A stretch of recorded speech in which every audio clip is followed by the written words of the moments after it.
Antara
Kelompok 3 ngadep ke sini boleh ya.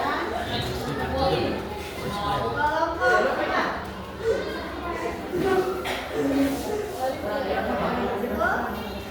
Nah, di situ ada cerpen.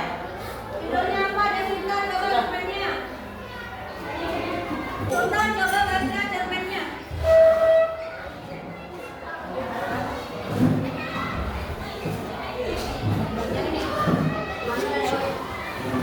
Coba dilihat.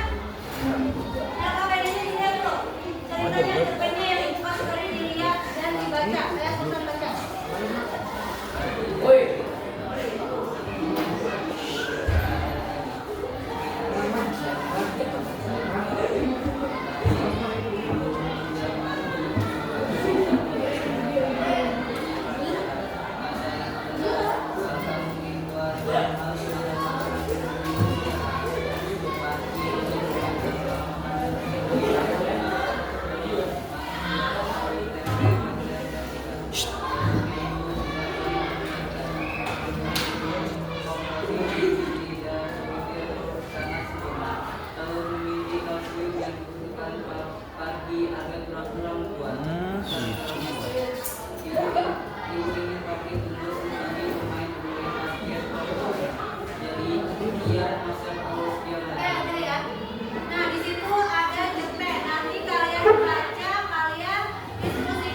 bosan makan telur. Akhirnya alergi. Ibu perhatian keras kepala, ingin anaknya sehat. Ayah peduli cemas saat sakit. 3. Nomor 3 alur. Bagaimana alur cerita pasti dan alergi? Nah, satu bulan saja kita juga lagi Indonesia. Sehat harus juga mengalami alergi menyebabkan masalah kesehatan. Cukup sekian dari kami. Assalamualaikum warahmatullahi wabarakatuh. Waalaikumsalam warahmatullahi wabarakatuh. Oke, tepuk tangan. Coba kalian lihat yang pakai kalian, kita sesuaikan ya. Nomor 1, tema tema utama dari cerpen pagi dan alergi telur. Temanya apa? Kesehatan dan kepatuhan anak terhadap nasihat orang tua. Kedua, tokoh dan penokohan. Siapa saja tokoh dalam cerpen ini? Bagaimana sifatnya? Tokohnya ada siapa itu? Pagi, ibu, dan ayah. Pagi itu orangnya kayak gimana? Anak yang penurut. Terus tetapi merasa bosan makan. Ya, akhirnya dia terkena alergi. Kalau ibu, kayak gimana tuh wataknya? Ya, perhatian, keras kepala, ingin anaknya sehat. Ayah, kayak gimana tuh ayah? Peduli, cemas saat pagi sakit. Yang ketiga, alur. Bagaimana alur cerita pagi dan alergi telur? Alurnya yaitu alur maju ya. Dimulai dari ibu menyuruh Paki makan telur. Paki bosan, Paki menyembunyikan telur